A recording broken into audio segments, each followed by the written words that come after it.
Hey everyone, and welcome to another episode of the Adventures of a Real Estate Investor. I'm Susie. And I'm Michael, and we're excited you joined us for this adventure. So today I am really excited about our guest, not only because she has a French last name, but because it's so cool to see more women in the real estate investing space. I can't wait to introduce Nicole Gauthier. Thank you so much for joining us today. I'm so happy to be here. Thank you for including me on your adventures. No, absolutely. And just to let our listeners know, so Nicole, I actually found her because I love Billy Keel's podcast, a Going Long podcast. And immediately, right when I had finished the episode, it was like instant LinkedIn, like, hello, can we be friends? I really like you. I know you, you don't know me. It won't be weird. So again, thank you. We truly appreciate it. Absolutely. No, I remember that actually. And no, it's awesome because we already had like tons of mutual connections and stuff too. So I was really excited to be invited as a guest. So thank you. Yeah, absolutely. Nicole, would you mind sharing with our adventurous family a little bit more about you and why you started investing in real estate? Yeah, absolutely. So, a little bit about me. I have an oil and gas background. Grew up basically in that kind of W-2 mentality. Let's see, graduated college with a finance degree and then basically got right into it as an accountant. Worked in that career for about 5, 6 years. And then we had little kiddos. And so decided to be a stay-at-home mom and do that for a while. And as my kids kind of got a little bit older, they're still little, but now one's in kindergarten. So it's given me Oh, much more time to kind of focus on Nicole now. So I knew that corporate America just really wasn't for me. So I decided to follow some passions and realized that was real estate. And so that's kind of what kicked off founding Wicked Holdings. so how did you though find out about real estate investing, like to begin with? Like out of all the passions, how were you like, and real estate wins? Yeah. So it's kind of funny. So obviously, like during COVID, we had so much time to like sit around and reflect on life and what am I doing? What am I supposed to be doing? That sort of thing. And I've always had an interest in like looking at homes. So I've always been like on Zillow, searching around. I've always had a love for like, being creative. So interior design, graphic design, like always kind of, I don't know, I guess the left part of my side was running rampant. Yeah. And with my finance background, crunching numbers and stuff all the time, I decided that those were like three of my main passions. But then there was a piece that was missing, and that was the ability to be able to help others. And I found that as I started to kind of like tour real estate homes and get a little bit more, I guess, into the mix, mostly just to diversify outside of like the traditional 401ks and IRAs that we are advised to do. Yeah. And with my husband being in oil and gas, it's a very cyclical industry. And so I thought, well, we need to mitigate our risk somehow and kind of like get outside of that box. And so that's basically in a roundabout way how I ended up getting into real estate. I love that. Yeah, that's great. Can you elaborate a little bit more? You said, you noticed that this is an industry where you could help people help others. Like in what way? Like how do you see yourself making an impact in real estate investing? Yeah. So honestly, it kind of came to me after I started touring single family residential homes. That's where I got my start in real estate. Had toured a house. It was not very good living conditions at all. Mm. It was a mother and her kids that were living there. And I just felt, I don't know, I didn't like that they were paying the amount of rent that they were paying and living in those sorts of conditions. And so I don't know, I guess after that experience, I realized that I can really make an impact for other people. Specifically, my niche was single moms and their kids, and to just be able to provide like more stable housing, something that is not just four walls that are up, like something that is habitable and something that, they can create a life in. So, yeah, so that's basically where it started. Did you end up getting that house? The single family? No, I didn't. And I was so upset about that. I know that there was like quite a few issues and stuff that were with it. And it was on the market and stuff at the time. They ended up actually not selling it. They took it off the market and they put it back on after having done some sort of cosmetic changes and whatnot. But I did have my realtor, if I had actually got my offer accepted, I had my realtor ready on standby to go back to the house and get that tenant's information just so that I didn't want her to be like displaced or anything like that. So yeah, no, I didn't get it, but I moved on to the next one, was able to help out a grandmother and her grandbaby on that one. So still a happy ending. No, that is a happy ending, and that is wonderful.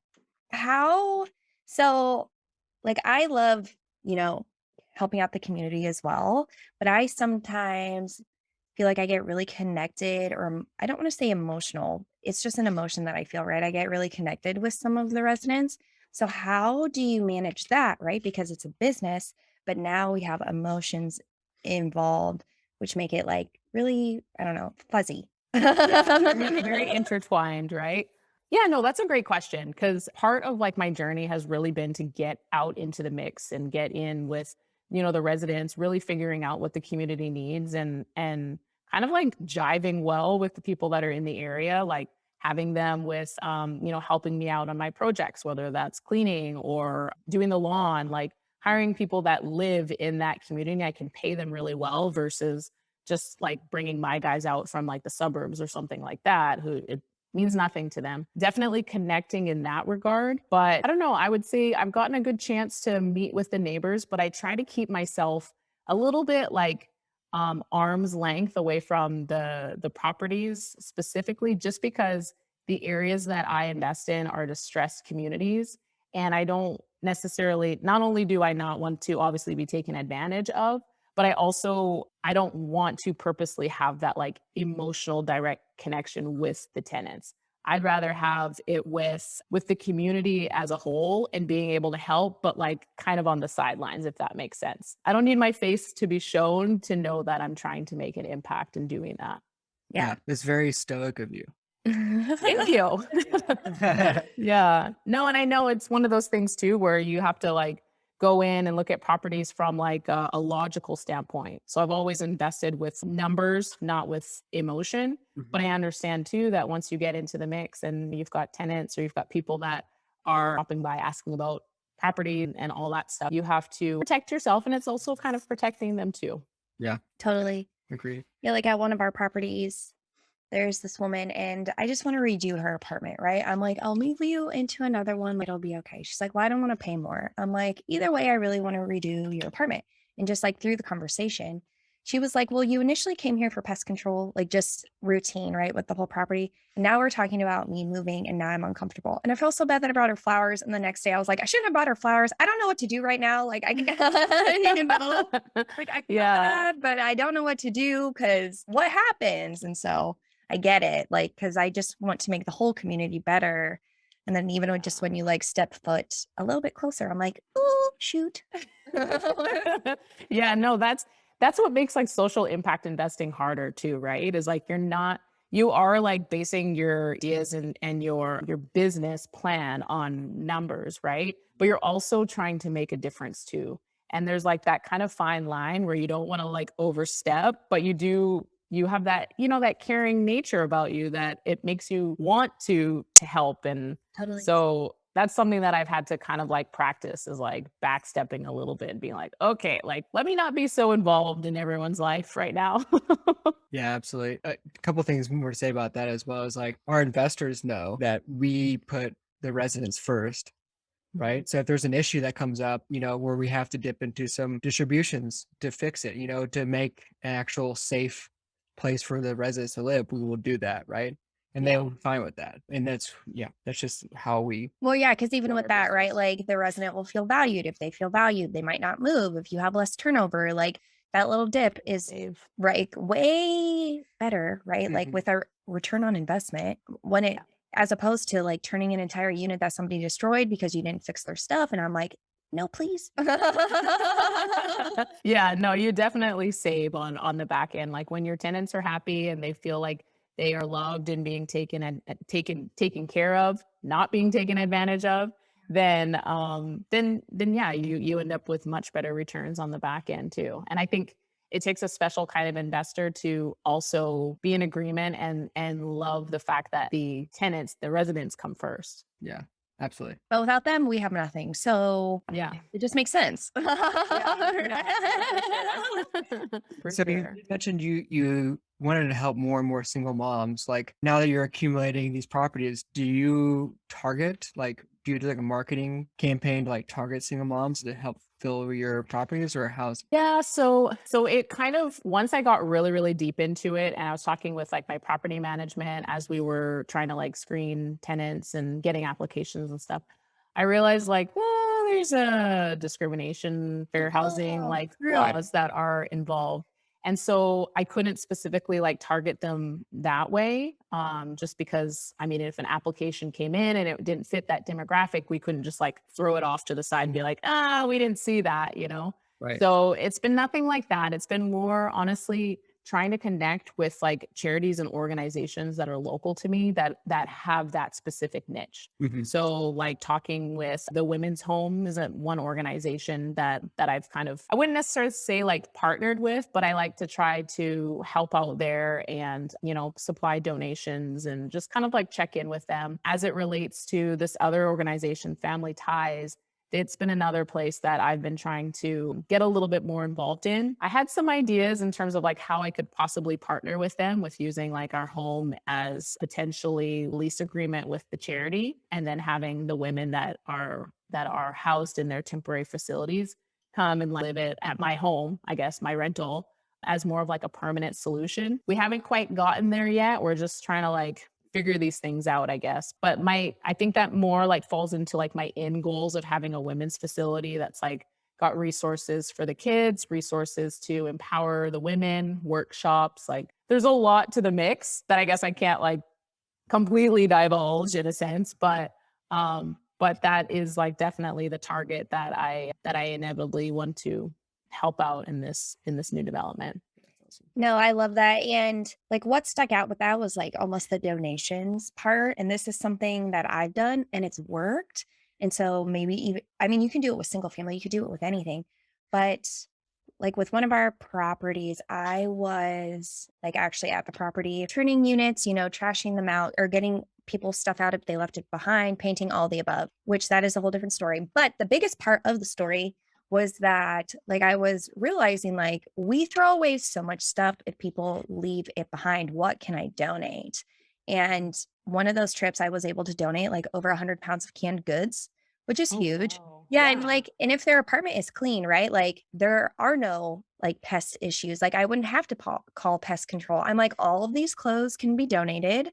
Like when people leave a couch, if the couch looks really good, I'm like, why are we throwing all of this stuff away? If I can't even donate it, I can guarantee that somebody in the property wants it, right? And even with Yeah. one of the apartments, I was pulling out furniture and someone's like, can I have that? I was like, you win. Yeah, But it's like Yeah. cool, even like for single family homes, right? Though, if people like don't want to move their stuff and they leave it behind, you can donate it. Or if you even tell all of your single family like residents, like, hey, I'm going to be doing like a drive. If you have anything to donate, please donate. And then I think they feel impactful as well. Oh, like I don't ever have the time to drop it off, but I definitely have the time to have it go somewhere. You know what I mean? Instead of just Yeah. like, I don't know, growing mold in a corner. I'm not sure, Or at but or on the street. Yeah.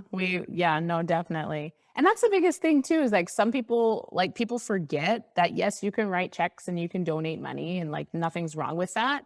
But you can also ask them, what do you need? And they have this long list that is usually already on like a PDF, like professionally done, like, here, thank you. Like, here's what exactly that we need. And you can go and shop for them. And that's exactly what I've done. And it's a great like learning, or I guess it's learning for like my kids too, but it's a great teachable lesson to also offer for your kids. Hey, there are people that are less fortunate than us, and they don't have a permanent place to stay. And these are moms and dads and their kids. So I think I kind of like am bringing this up because I came home with like a bunch of like art supplies and craft things and stuff, because that's what the women's home had needed at the time. yeah. And my daughter was like, "Oh my god, craft things," and I was like, "No, it's not for us." And so I had her like help me organize it into these really cute bins, and then we did like this donation drop off, and they sent a letter and stuff like thanking us. So it was really really cute. But it's a great lesson for her too, because she's like, okay, well, now I know like the things that I don't want, I don't have to throw them away. We can like give them away, or we can just go buy brand new things for people, because that matters too. Right? Totally. Right. And then it makes you like rethink sometimes the things that you had, like, oh, what could I possibly give to them? Like, what don't I play with anymore? What don't I Yeah. wear or read anymore? Which is Yeah. huge. No, exactly. Absolutely. I do have a question just going a little bit further back because you said you invest in distressed properties and that's not everybody's cup of tea. So how Yeah. did you decide distressed out of all of the things? Because I know with a community, right? Like there are distressed communities, value add communities, like class A, B, C, D, whatever. All they couldn't be all in the same area, but like to choose distressed is that's a big thing to do. Yeah, this is why I keep a little bit arm's length away from the tenants sometimes.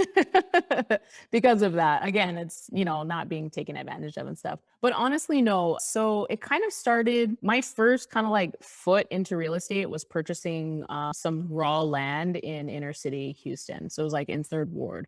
I was doing some research and saw that there was a lot of like new growth and development that was going on. So like new parks, new infrastructure that was coming in, a lot of like government funds that were going to uplift and rebuild these communities. And because of that, gentrification was happening.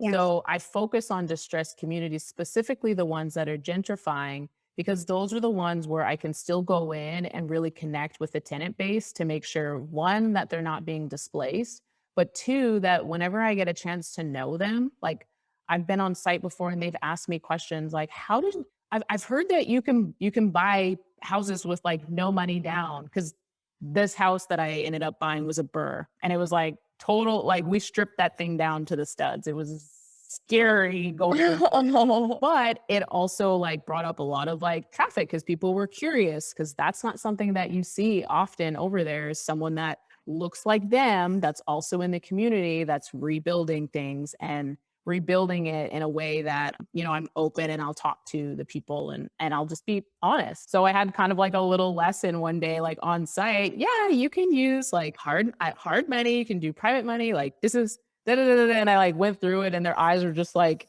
oh, like what? You can do this? And it's like, yeah. So it's nice. So that's why I go into these communities. One, to provide better living conditions, because a lot of them are living in houses that just have not seen like paint, haven't seen anything, any sort of upgrades since yeah. like the 40s. And so coming in and being able to like redevelop these houses and give them a comfortable and a nice place to live that's not an eyesore of a house falling down. So that's a big thing. And then two, being able to like connect with the residents and stuff that are there, people that have questions, even my contractors. It's been great to be able to provide kind of financial literacy skills to them. So that's why I focus on those. Like I guess I know I don't have to, but I do like the gentrifying areas because it's just a specific target, I guess, for me and the residents. I don't know. I really like them. Oh, that makes my heart like I love that. It's really cool. Like you don't hear about that a lot actually in real estate investing. You don't hear the people focusing on investing to take care. Not you hear a lot of people, yeah, you take care of the residents, providing, safe, affordable housing, things like that. But like going a little bit deeper, like providing that additional education step to the community where you invest, which is really cool. So I love that. Yeah. Well, and I love because like a big thing with Michael and I, even when we first started, was like we saw the people who looked like us doing it. And that's what gave us like confidence to ask more questions. Right. And so like even for you, you experience the same thing. Like and when somebody has confidence to ask questions, like, their brain is literally like firing off 100 miles per hour. Like, oh my gosh, could I ever make this happen? What else can I ask? Like, she can do it, then I can do it. It's like all the things. And that's something I love too, just because like I want more people's brains firing off all of that creative goodness because like just more goodness goes back into the world. Like, I don't know if everybody necessarily recognizes it, but even when you have that, right, it's like a great big endorphin rush. And then you even feel better for the day. So it's like, cool. Yeah. Even if that person felt better like that day, that's significant. Cause who knows if like then in turn, if they were more kind to others around them, like if that little, chain kept going off and like even at that level, right, that's where it gets like really cool because then impact means, a million different things. Yeah, no, it does. It does. And that's what makes like having, I guess, the tools and the power that we do have real estate investing to make that difference and like choose to make that difference, like that's what makes it so powerful. And I don't know, I mean, since starting out on my journey in real estate, I call it a journey because it's like different all the time and you're learning and you're an entrepreneur now. And it's just like, wow, you're experiencing so many like new things. But I call it a journey because people have known me from like the oil and gas industry, working like as an accountant. And then they've known me as being like a stay-at-home mom, but they didn't know me necessarily as like an entrepreneur. So I really started honestly like on LinkedIn, chronicling my entrepreneurial life and my journey so that people can see this is what it looks like to go from this to what I'm doing and stuff right now. And it's okay to like be open and ask questions. And I don't know, everyone that sees me on there knows I'm pretty transparent and maybe sometimes a little bit too vulnerable, but I don't know, I guess it's just who I am. So makes it fun. Yeah, true. And that's the whole point, right? Is because even with that, right, when you can express like who you are, I hope just in return, right, that people feel safe to be able to do that in the community as well. So no, keep doing it. More power. 10 for 10. There's power in authenticity, right? So Totally. But I know that's a burning question all of our listeners have right now is like, because you mentioned earlier you started Wicked Holdings. Where does that name come from? I get that a lot, Yeah. where people are like, Wicked, oh, especially in Texas, right? So Wicked comes from, I don't know, I guess growing up in Canada, we say like, oh, that's awesome, that's wicked, it's cool. Like, it's just like a positive like connotation. And for me, I wanted to get into this business and surround myself with awesome people. And I think that the names kind of like helps me there too, because one, it's like kind of unforgettable. And then two, I have so many people that like reach out like because of it. I'm like, guys, we're all gonna be awesome people. Yeah. So yeah, that's where it comes from. Oh, that's wicked. It's like Northerner slang. Although I've had a few people from like Boston tell me the same thing where they're like, oh yeah, we say that there too. I was like, oh, that's good. Right. Another. Yeah. That's awesome. I think it's definitely trickled down to Colorado because I remember saying that quite a bit, like snowboarding, like around the Yes. yeah. Yeah, see, I love it. That's awesome. It's like, the snowboarders say it, definitely not the skiers. So apologize. There's a real difference between skiers and snowboarders. I'm just gonna like put that out there because Absolutely. spending a lot of time out on the slopes and stuff growing up, like you can tell a skier from a snowboarder. I didn't say anything. For sure. Well, Nicole, it's been such a pleasure chatting with you so far. Before we end the show, we have 4 adventurous questions we have to ask you. So the first question we have for you, Nicole, is where is one place you wish to travel to and why? I would love to go to Santorini, Greece. I always hear like so many things about it and the pictures are always so beautiful and I love Greek culture. So yeah, that would be definitely on my list. That's awesome. That's on ours. So that's a good one. Maybe we can all go together. Right? I like that. You're like, no, that's not true. I didn't say that. I said 10 for 10. Like, so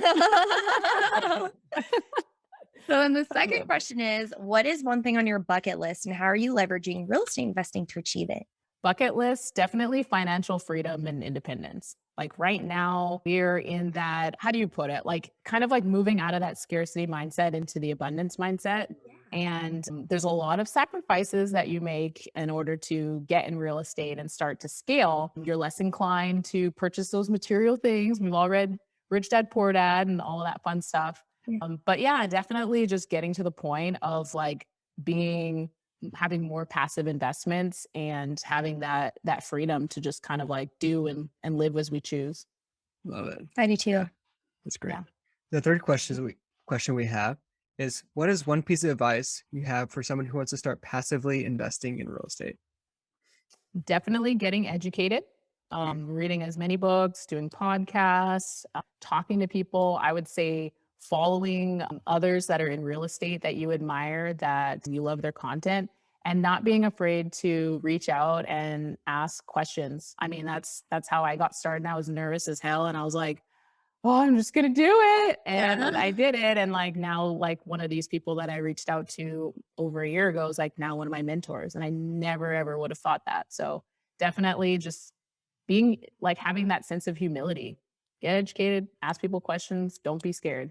Totally, because we all start in the same spot, right? With real estate, Yeah. like where we didn't know anything, like passive and active. So we're really just asking questions. That's all. That's it. Yeah, Cool. exactly. So then the fourth and final question is, if you had unlimited resources available to you, how would you leave an impact? So definitely, let's see. I think the biggest impact that I would like to make is the women's facility that I talked about. Mhm. I mean, right now I'm definitely learning a lot more in the multifamily space, and I'm going to transition what I've learned here in order to kind of like apply that into a business model with this facility. But if I had like all of the money in the world, I would just go find like someone who like had similar missions and values, and I could like front the costs and stuff myself to whether convert or do a new development. And I would just do it with, do it with them and partner. But I don't have that. So One day, though, it's on your one day. board. Yes, that is absolutely on my vision board and one of like the biggest goals. I love that. I do too. Yeah. That's a good one. Before we end the show, Nicole, would you mind sharing with the listeners how they can find out more about you and get in contact with you? Yeah, absolutely. So on LinkedIn, I'm on there most often. So you can find me at Nicole Gauthier, and that's spelled Gauthier. Or you can go to my website at www.wicked-holdings.com, and you can learn more about me, see a picture of my family if that like strokes your boat or whatever. If you would like to do that too. And actually on my site, I have a guide. It's just a free resource to get passively invested, and kind of like helps out with some of those terms that us syndicators and real estate professionals like fly around that people are like, what the heck is that? So Yeah. it's free on my site, and yeah, you can go grab it there. I love that. Yeah. Please reach out to Nicole, download the free guide, take some action, and work your way towards financial freedom like we talked about just a minute ago too. Yeah. Right. And I Yeah. promise you, she will respond on LinkedIn because she did for me. I promise I absolutely will respond. I love like meeting new people and connecting. So anytime. Yay. Well, thank you. Thank you. Thank you so much for joining us today, Nicole. We truly, truly appreciate it. And can't wait till the next time that we chat again. Yeah, absolutely. Maybe it'll be on the slopes. I like it. But thank you guys for having me today. It was a pleasure. Appreciate it. Absolutely. It was a pleasure for sure. Thank you so much. And until next time, explore more, adventure awaits. Woo!